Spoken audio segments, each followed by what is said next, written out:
Bonjour, mon nom est Jean Goyard et vous assistez au programme Sur les pas du Padre Pio où chaque jour vous est offert un épisode de la vie de ce grand saint du XXe siècle. Vous cherchiez de l'information authentique et précise sur ce prêtre exemplaire, vous êtes sur la chaîne qu'il vous faut. Vous y trouverez tout sur le bon Capucin, canonisé en 2002 par Jean-Paul II.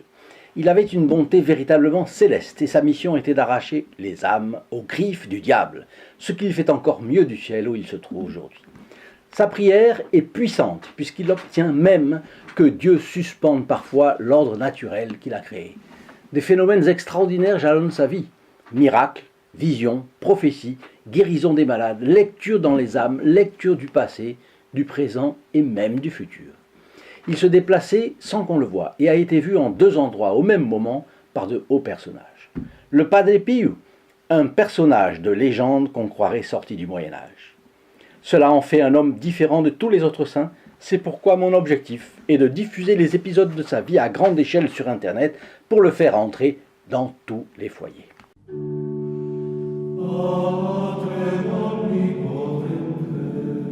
L'histoire de Padre Pio est une lutte corps à corps entre un moine et son adversaire, affirme le vaticaniste chevronné Marco Tossati, auteur du livre Padre Pio contro Satana, la battaglia finale, livre pas encore traduit en français. La source principale du journaliste sont les lettres de personnes ayant connu le saint de Pietrelcina, celles écrites par le padre lui-même et les textes de sa canonisation. 8 volumes de taille considérable. Le site Religione en Libertà a pu s'entretenir avec Tossati sur son combat contre le diable. Tossati, j'ai lu toute la compilation des documents le concernant utilisés dans le processus de canonisation. On trouve plusieurs centaines de témoignages de personnes, d'Italie et d'ailleurs, qui ont reçu des faveurs extraordinaires. Donc le journal Internet lui pose comme question: qu'y a-t-il de spécial dans la relation de Padre Pio avec le diable? Le diable ne tente-t-il pas tous les chrétiens? Sa réponse: dans le cas de Padre Pio, la lutte n'était pas seulement spirituelle, il y avait aussi des attaques matérielles, à tel point que les moines qui vivaient avec lui entendaient des bruits de lutte affreux provenant de sa cellule, et le lendemain matin, l'armature en fer de son lit était tordue, comme si une force surnaturelle l'avait déformée. Ils ont aussi constaté que le Padre Pio était couvert de bleu et épuisé comme après une authentique correction physique reçue moyennant des coups, y compris par des objets contondants. Lorsqu'il était encore jeune moine, avant d'être envoyé à San Giovanni Rotondo, il arriva même à son supérieur de lui demander de prier notre Seigneur Jésus-Christ d'empêcher le diable de faire tant de bruit parce que les autres frères étaient absolument terrorisés. C'est ce qui arrivait au Padre Pio lorsqu'il luttait pour arracher des âmes aux mains du diable. De nombreux saints ont combattu le diable, mais le combat du Padre Pio était visible, évident, fréquent, au point que les témoins ont été nombreux. De mon point de vue de journaliste et d'écrivain, je considère la bataille entre Padre Pio et le diable comme une épopée qui, vue même sans la perspective de la foi, a une très grande valeur littéraire. Et c'est arrivé depuis l'enfance du Padre Pio, quand il a eu la vision d'un homme immense et méchant, le diable, qui voulait se mesurer à lui. Le blog continue, Religione et Libertad, espagnol, et demande: que signifie cette expérience de Padre Pio pour notre époque et pour nous?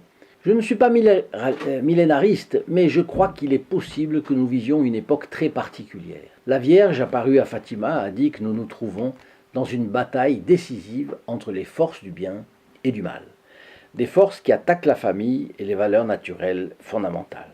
Dieu veut-il, à travers du Padre Pio, donner un signe que cette bataille a déjà commencé et qu'elle est aussi surnaturelle? Le blog continue. Mais les péchés d'ordre sexuel, les personnes qui mènent une mauvaise vie de famille, les mauvais parents, l'adultère, etc., tout cela a toujours existé. Qu'est-ce qu'il y a de nouveau? Réponse: oui, tous ces péchés ont toujours existé. Mais par exemple, même lorsqu'un pape s'avérait mauvais, perfide et criminel, comme Alexandre Borgia, vous le savez, pape de la Renaissance, qui a fait des choses horribles, il n'a jamais changé la doctrine de l'Église. Il n'a jamais dit que ces péchés étaient normaux. La nouveauté des derniers siècles est un individualisme débridé qui cherche non seulement à mettre la foi en doute, mais aussi à convaincre l'homme qu'il est son propre législateur, son propre Dieu, qu'il n'a pas besoin de découvrir le bien pour l'accomplir, car il peut créer lui-même sa propre loi. Autre question. La deuxième partie de votre livre offre les exemples d'autres saints qui avaient aussi des contacts directs avec le diable, comme saint Eustache de Padoue, sainte Christina de Stomeln, sainte Mariam Bawardi. Pourquoi? Réponse. J'ai choisi ces saints parce qu'ils illustrent que même si le diable a un vaste champ d'action, il est limité par Dieu. Oui, vous savez que le Padre Pio disait que le diable était un ogre, une panthère, un chien affreux, terrible, mais attaché par une laisse, à une chaîne. Et il ne mordait que ceux qui s'approchaient trop près.